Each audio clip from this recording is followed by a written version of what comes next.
నమస్తే. ఇన్నాళ్ళు నన్ను సపోర్ట్ చేస్తూ, ఎంకరేజ్ చేస్తూ మీ ప్రేమని నాకు అందిస్తున్న ప్రతి ఒక్కరికి కృతజ్ఞతలు. అలాగే ఈ వీడియో కూడా ఖచ్చితంగా మీకు ఉపయోగపడుతుంది. లైక్, షేర్ అండ్ సబ్స్క్రైబ్ చేసి మీ సపోర్ట్‌ని నాకు అందించండి. అలాగే ఈ వీడియో పట్ల మీకున్న అభిప్రాయాన్ని కామెంట్ సెక్షన్‌లో కామెంట్ చేసి తెలియజేయండి. ఇప్పుడు వీడియోని చూద్దాం.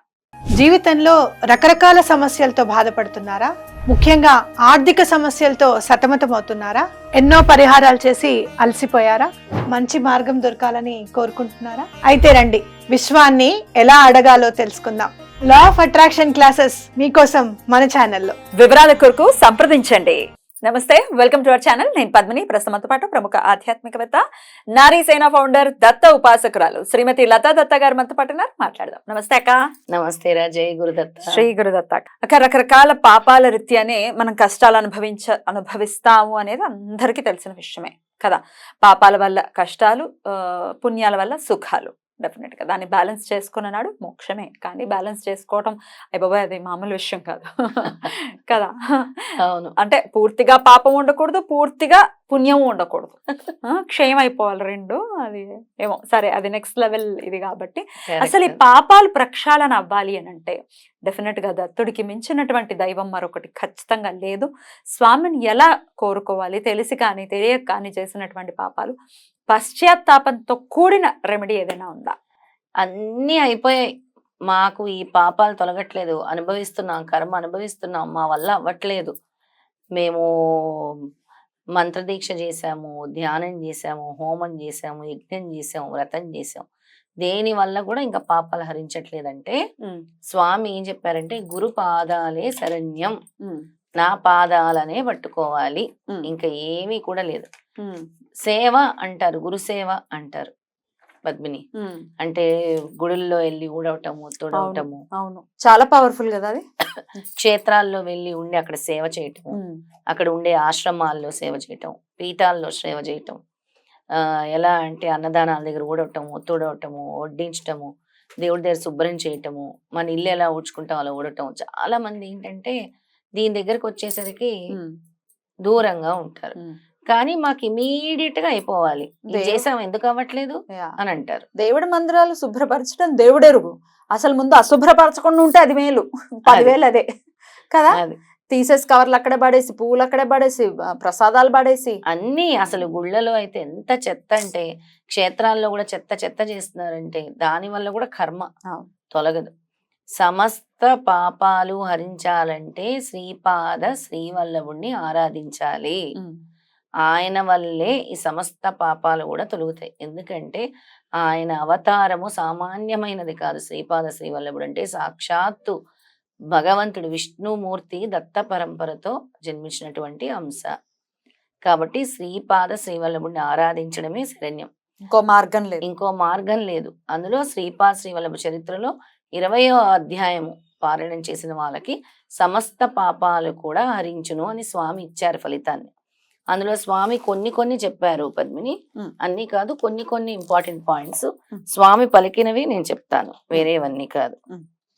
ఇందాక నువ్వు అన్నట్టు ప్రతి మానవ శరీరం నందును పాప పురుషుడు పుణ్యపురుషుడు ఉంటారు.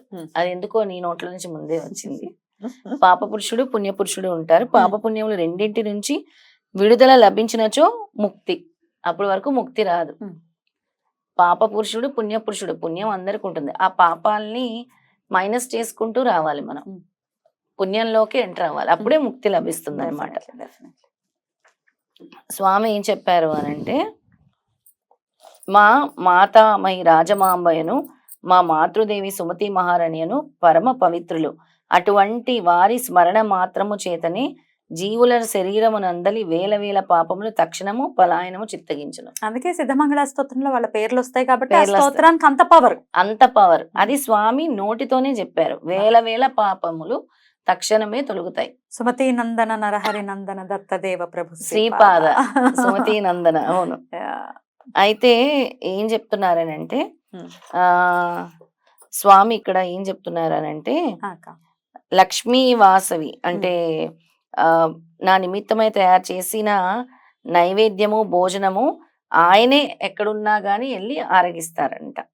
అలా ఆరగించి, లక్ష్మీ వాసవి నా చేతికి రక్షాబంధనము కట్టినది, రక్షాబంధనం కట్టిన మాట యథార్థమేనని ఈ ప్రసాదంను స్వీకరించి నన్ను సుమంగళిగా ఆశీర్వదించవలసిందని పట్టుబట్టి నిరసన దీక్ష చేపట్టింది. నాకు వేరే గతి లేదు. చిరంజీవి లక్ష్మీవాసవిని లక్ష్మీ సౌభాగ్యవతిగా ఆశీర్వదించి పుష్పములను గాజులను కుంకుమను ప్రసాదించి తిని. స్వామి తలుచుకుంటే వాళ్ళ తలరాతను కూడా మారుస్తారనేది ఈ సంఘటన చెప్తుంది. అంటే ఇందులో చెప్తున్నారు అలాగా, నా భక్తుల ఇంట నాకు నివేదన చేయబడిన ప్రసాదమును నేనే స్వయముగా సూక్ష్మ కిరణముల ద్వారా స్వీకరించబడును అని స్వామి చెప్తున్నారు. ఆయన వాక్యాలు ఇవన్నీ కూడా. నేను దత్తుడను, నీవు ఏ దేవీ దేవతలను ఆరాధన చేసినా ఆ స్వరూపములన్నీ నేనే. నీవు ఆరాధించు దైవం యొక్క నామ రూపములను మార్చినంత మాత్రమున నేను మారేడివాడిని కాను. నేను నిన్ను వదులను వాడను కాదు, అంతకంటే కాను. నీవు నా నీడవు, నా నీడ నన్ను విడిచి ఎట్లుండగలదు. ఇది ఎందుకు చెప్తున్నానంటే, ఒక్కసారి దత్త కుటుంబంలోకి వచ్చిన తర్వాత, దత్తుడిని పట్టుకున్న తర్వాత స్వామి మనల్ని వదలరు. ఈ 3 లైన్లు వింటే, సమస్త దేవీ దేవతల సంకల్పములను సమస్త మానవ కోటి సంకల్పములను నడిపించు మహాసంకల్పమును నేనే. భగవద్ అవతారములన్నీ ఏ బ్రహ్మస్వరూపం నుండి వెలువడినో ఆ బ్రహ్మము నేనే. పులినోట చిక్కిన జంతువు తప్పించుకొనగలగనేమో గాని నా చేత చిక్కిన నీవు తప్పించుకొనలేవు అని స్వామి చెప్తున్నారు. తప్పించుకోకుండా ఉండాలనేదే నీ ఇదిలోనే ఉండాలి, మేము నీ ఆధీనంలో ఉండాలి. దత్త భక్తులు సింహ కిషోరముల వలె ఉండవలెను, కానీ పిరికి పందెల వలె ఉండకూడదు చెప్తున్నారు. సింహంలా ఉండాలి దత్త భక్తులు, పిరికి పందల్లా ఉండకూడదు. అది ఆయనకు నచ్చదు, అస్సలు నచ్చదు. స్వామి ఏమైపోతుందో అని భయపడుతూ కూర్చోవాల్సిన నువ్వు ఉన్నావు కదా స్వామి, నాకెందుకు, సింహం లాగా నువ్వు ఉన్నావు, మేమందరం సింహం పిల్లల్లా ఉంటాం. అంతే, అంటే ధైర్యం, అంటే ధైర్య లక్ష్మి ఉండాలి, ఎప్పుడు ధైర్య లక్ష్మి ఉండాలని చెప్తున్నారు. సూపర్. అసలు అవి తమ తల్లిని తమ ఆటపాటలతో మురిపించును, అలాగే నా దత్త భక్తులందరినీ కూడా నేను విడిచిపెట్టను అని చెప్తున్నారు. రుణానుబంధం లేనిదే సునకం కూడా నీ దగ్గరకు రాజాలదు. కావున ఎవరైనా నీ సహాయార్థం వచ్చినచో వీలు కలిగిన సహాయం చెయ్యి, లేకపోతే శాంతి వచనముతో అసమర్థతను తెలుపుము. అంతేకాని నిర్దాక్షిణముగా చూపరాదు. ఆ విధముగా నిర్దాక్షిణము చూపితే సర్వ భూతాంతర్వితమైన నేను కూడా నీ ఎడ్ల నిర్దాక్షిణముగా ఉంటాను. నీ జాలితో ఉంటే స్వామి నీ పట్ల కరుణ చూపిస్తాను, లేదు లేకపోతే నేను చూపించను. అంతే కదా, నీవెంత సత్యమో ఈ లోకమంత సత్యము, ఈ సర్వ సృష్టియును అంతటి సత్యము, ఈ సమస్తమునకు నేనే మూలాకారణం అనేది కూడా అంతే సత్యము అని చెప్తున్నారు స్వామి. ఇంకొక విషయం ఏం చెప్పారంటే, స్వామి నా భక్తుని నుండి పిలుపు ఎప్పుడు వచ్చినా నా భక్తుని పిలుపు నాకు చేరిన తక్షణమే నేను జవాబిచ్చేదను. నా భక్తుని నుండి పిలుపు ఎప్పుడు వచ్చేదనా అని నేను నిరీక్షించుచుండును. నా భక్తుడు నా వైపు ఒక అడుగు వేసినా నేను నా భక్తుడి వైపు 100 అడుగులు వేసేదను. మరి మేము వేస్తున్నాము, నాకు రావట్లేదు అనుగ్రహం అనేవాళ్లే కదా ఎక్కువ మంది. అంటే త్రికరణ శుద్ధిగా స్వామిని నమ్మట్లేదు అని అనుకోవాలా, ట్రాన్స్ఫర్మేషన్ లేదని అనుకోవాలి. వాళ్ళ అహంకారమైన ఉండొచ్చు, లోభిగుణమైన ఉండొచ్చు, లోపల ఒక డౌట్ ఉండొచ్చు. డౌట్ ఉంటే రారు స్వామి, సరెండర్ అవుతేనే వస్తారు. అందుకే చెప్తాను, నా భక్తుడు నా వైపు ఒక అడుగు వేస్తే 100 అడుగులు వేస్తాను. నా భక్తులను కంటికి రెప్పవలే కాపాడి అన్ని విపత్తుల నుండి బాధల నుండి కాపాడుట నా సహజ నైజము అని స్వామి చెప్తున్నారు. అది నా సహజ నైజం అని చెప్తున్నారు. ఇంకేం చెప్పారనంటే స్వామి, ఏ యుగములో వారైనా, ఏ దేశంలో వారైనా, ఏ కాలంలో వారైనా నా కటాక్షము పొందిన ఎడల వారి చైతన్యము స్వర్ణ పీఠికాపురమునందు సుప్రతిష్టమగును. ఇది యోగ దృష్టి కలవారికెల్లరకు అవగతము కాగలిగిన విషయము. స్వర్ణ పీఠికాపురమునందు తమ జీవ చైతన్యమునకు స్థానమును సంపాదించుకోగలిగిన వారందరూ ధన్యులు. వారిని జన్మ జన్మలలోనూ నేను వెన్నంటి ఉండి కాపాడేదను అని స్వామి చెప్పారు.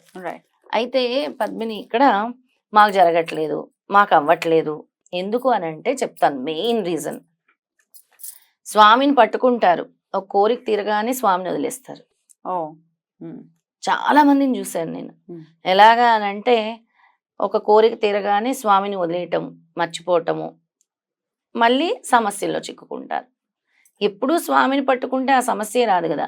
ఇంకొందరు ఉంటారు ఇన్ని పూజలు చేస్తున్నావు స్వామి ఏం చేశాడు మాకు అని కమెంట్స్ లో కూడా చూస్తాను చాలా నీచంగా. అంటే నువ్వు చేయంగానే పలికేయాలి అంతే, లేకపోతే నువ్వు అనేస్తావు వేస్ట్ ఇవన్నీ అని పెడుతుంటారు అక్క కొన్ని కమెంట్స్. చాలా సరే రెమెడీస్ గురించి అన్నారు అంటే ఒకంత ఓకేలే, వాళ్ళకి వర్కౌట్ అవ్వలేదు. స్వామి గురించి మాట్లాడుతున్నప్పుడు వింటే మాత్రం మనసు చాలా బాధపడుతుంది. చాలా బాధ. స్వామి చెప్పిన వాక్యాలు ఇవన్నీ మనం చెప్పిన వాక్యాలు కాదు. నీకు ఒక నమ్మకమే లేనప్పుడు నీకు పరీక్షలు ఎక్కువ ఉంటాయి. అంతే.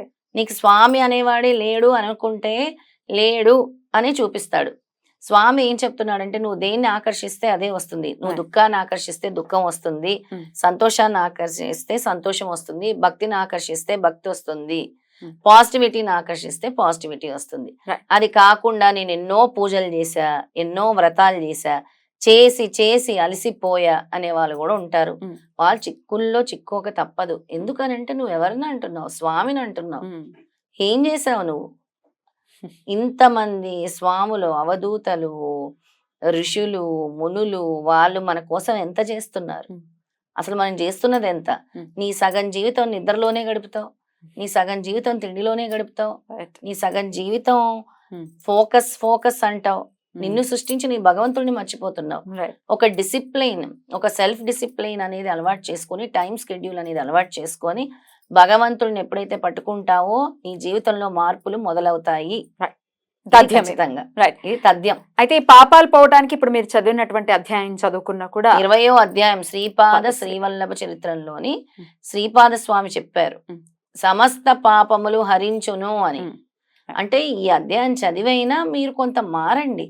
స్వామి ఏం చెప్తున్నారో లైన్ లైన్ సెంటెన్స్ సెంటెన్స్ అర్థం చేసుకోండి.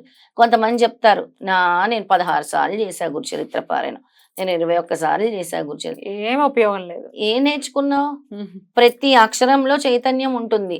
స్వామి నువ్వు ఎలా ఉండాలో చెప్పారు, భక్తి కాండం చెప్పారు, కర్మకాండం చెప్పారు, జ్ఞానకాండం చెప్పారు, పేదల్ని ఎలా చూసుకోవాలో చెప్పారు, పశుపక్షాదుల్ని ఎలా చూసుకోవాలో చెప్పారు, నీలో అహంకారం ఎలా నిర్మూలన చేయాలో చెప్పారు, నీకు వ్యాధులు వస్తున్నాయనంటే దాన్ని ఎలా నిర్మూలన చేసుకోవాలో ఆచరించడం. భక్తి శ్రద్ధలు కావాలి. శ్రద్ధ సబురి అని అంటారు కదా.